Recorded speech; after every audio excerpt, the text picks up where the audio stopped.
Welcome back to Eatsy, where if we can make braised daikon, then so can you. So some of you may be wondering, what exactly is a daikon? When Auntie and Uncle suggested we make this dish, I didn't know what it was either. It's actually a large, mild-flavored radish that is originally native to continental East Asia. They look like this, and you can probably find them in your local Asian markets. To start this dish, you're going to want to wash and then peel your daikon. Then it's just a matter of cutting them into slices that are easy to eat. Here, Auntie is cutting it into quarters, and then cutting those quarters into slices.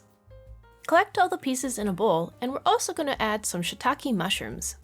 You can either use fresh ones, or dried mushrooms that you rehydrated.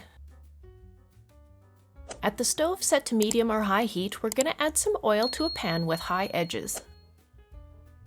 Then we're going to toss in a couple pieces of very thinly sliced ginger, as well as a star anise, and a whole bay leaf. Heat all that up in the oil for a little bit, and then we're going to add in the daikon and mushrooms. Stir them around for a bit, and then we're going to add 1 tablespoon of soy sauce. Then we'll add a teaspoon of sugar, half a teaspoon of salt, a teaspoon of oyster sauce, and a little blurb of dark soy sauce just for some color. We're going to stir fry that all together for about 2 to 3 minutes, or until the edges start to turn a little translucent. And then we're going to add enough water that the bottom of the pan is covered. Make sure that the water is boiling, and then cover it with a lid and let it cook for about 10 minutes. While it's cooking, we're going to make a mixture of 1 teaspoon of cornstarch with 2 teaspoons of water. When you remove the lid, we're going to add the cornstarch mixture to the dish just to help the sauce thicken up a little bit.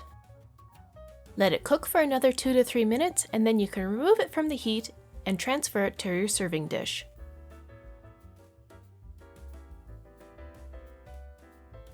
Lastly, you can garnish it with some freshly diced green onions. And there you have it, Chinese-style braised daikon. It's a quick and easy side dish to prepare, and it's something new and interesting to prepare for your guests if they've never tried it before. Try serving it alongside our Chinese cabbage rolls, the video for which you can find in our playlist.